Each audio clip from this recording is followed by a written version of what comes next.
नमस्कार, नमो बुद्धाय, जय भीम। सभी दर्शकों का मैं आभार व्यक्त करता हूँ। साथियों,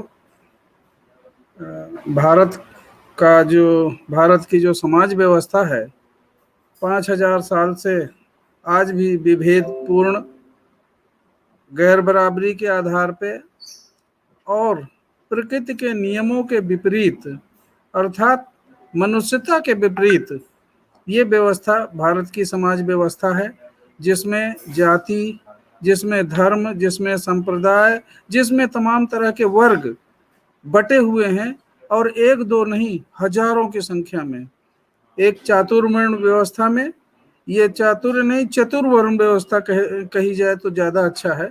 बड़ी साजिश के तहत 3 वर्णों ने, ब्राह्मण, क्षत्रिय, वैश्य ने चौथे शूद्र समाज को 6743 जातियों में बांटकर उसे आपस में लड़ाई रखने के लिए, आपस में विभाजित करने के लिए तरह तरह के हथकंडे अपनाए।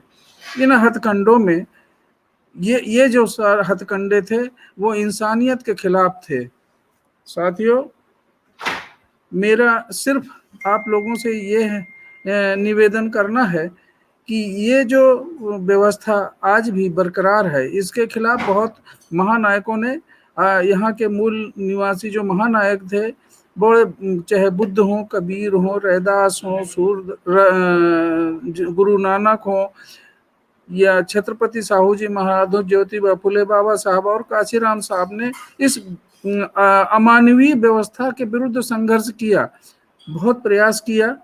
और वो व्यवस्था बहुत झटके से बाबा साहब ने उसे संविधान लिखकर इसको खत्म कर दिया कि ये कुछ लागू नहीं होगा। लेकिन साथियों, 75 साल की आज़ादी के बाद भी आज यह गैर बराबरी समाज में मौजूद है। इसे देखें तो इसके जो कारण में मेरी समझ में आता है, यह भारत में विद्यमान धर्म, भारत में विद्यमान ईश्वर, जिसे तथाकथित ईश्वर कहा जाता है, और यह जाति सिस्टम, जाति व्यवस्था, विभिन्न जातियों में बटे लोगों जो आज उनका संसाधनों पे उसी तरह से बंटवारा है जो जिस तरह से ये वर्ण व्यवस्था कायम है। तो साथियों, भाग्य और भगवान का डर दिखाकर एक ऐसे धर्म की नींव डाली गई जो गैर बराबरी के आधार पर आधारित थी, विभेदपूर्ण यह व्यवस्था थी, जिसमें ईश्वर को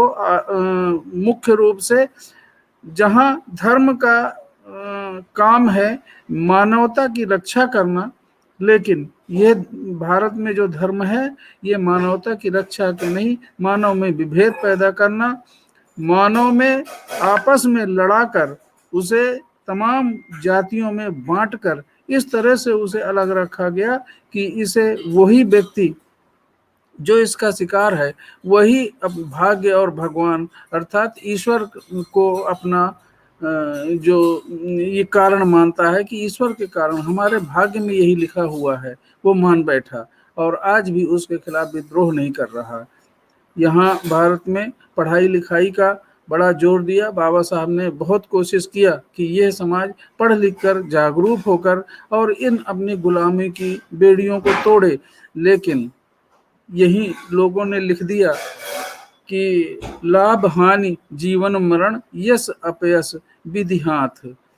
तो जिसने लिखा उसके लोग तो समझ गए कि विधि का क्या मतलब होता है। विधि का मतलब होता है कानून, विधि का मतलब होता है लॉ, विधि का मतलब होता है संविधान। उन्होंने संविधान पे चलकर और संविधान को अपने कब्जे में लेकर उन्होंने यहाँ का लाभ, यहाँ का यश और यहाँ का जीवन स्तर अपने पक्ष में कर लिया और यहाँ के बहुत बड़े एक वर्ग को जो 85% के करीब उसकी आबादी है उसे हानि, अपयश और उसको मरने के लिए छोड़ दिया। ये विधि जो होनी चाहिए, कानून का जो सबके लिए बराबर होना चाहिए, लेकिन इस देश में बिल्कुल बराबर नहीं है। ये लोग जिन्होंने इस नियम को बनाया, इस विधि को बनाया, वे लोग बड़े चालाक निकले। चातुर्वर्ण व्यवस्था का मतलब चतुर्वर्ण व्यवस्था, बड़े चतुर निकले। उन्होंने यश को, लाभ को और जीवन को आधार मानकर उसका एक जो है धार्मिक व्यक्ति भी विधि के संरक्षण में गया, कानून के संरक्षण में गया, संविधान के संरक्षण में गया और मुख्यमंत्री और प्रधानमंत्री या ऐसे पदों को सत्ता को अपने कब्जे में लेकर अपने समाज का वर्ग हित साधन कर रहे हैं, वर्ग हित को साध रहे हैं। साथियों, यह जो धर्म है, ये धर्म अधर्म है कहा जाएगा। ये मनुष्यता के पक्ष में नहीं है। ये इंसान को गैर बराबरी के का दर्जा देता है, इंसान इंसान में भेद पैदा करता है, बंधुता को खत्म करता है, भाईचारा को खत्म करता है। ऐसे धर्म को बिल्कुल नहीं मानना चाहिए। और इस धर्म के द्वारा बनाया गया ईश्वर, जिसने हमें आपको इस मुसीबत में डालकर, आज वो कहीं ईश्वर दिखता नहीं है। इतनी दुख मुसीबत महामारी के समय में भी वो ईश्वर जहां अपने ताले में बंद करके पता नहीं कहाँ चला गया और है भी कि नहीं है, ये एक प्रश्न आज भी हमारे लोगों के सामने पैदा होता है। तो ये व्यवस्था, इसने मनुष्य को बांटकर आपस में उसे लड़ाया और वो गरीबी, भूखमरी और कंगाली के कगार पे आज पहुंचा हुआ ही है वर्ग।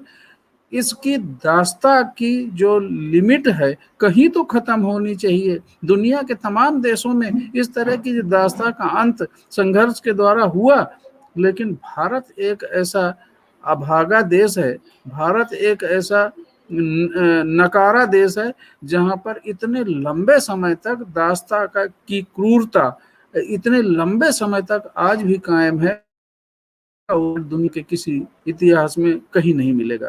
तो साथियों, ये जो धर्म और ईश्वर और यहाँ जाति व्यवस्था, ये इंसानियत के बिल्कुल खिलाफ है, इंसानियत के बिल्कुल विरुद्ध है। आप सब लोग पढ़ लिख कर, आप सब लोग राजनीतिक रूप से, सामाजिक रूप से, हर तरह से जागरूक होकर इस सिस्टम को, इस व्यवस्था को जब तक आप ठुकराएंगे नहीं, स्वयं नहीं ठुकराएंगे, दूसरे को कहने के बजाय सबको ठुकरा के और इस देश में मानवता का अंत करना होगा। ये बहुजन मूवमेंट के साथ जुड़कर आप सब लोग इस व्यवस्था को खत्म करने का बीड़ा उठाएं, तभी मानवता जो है स्थापित हो सकती है, इंसानियत कायम रह सकती है भारत में। धन्यवाद सबको। जब नमो बुद्धाय, जय भीम।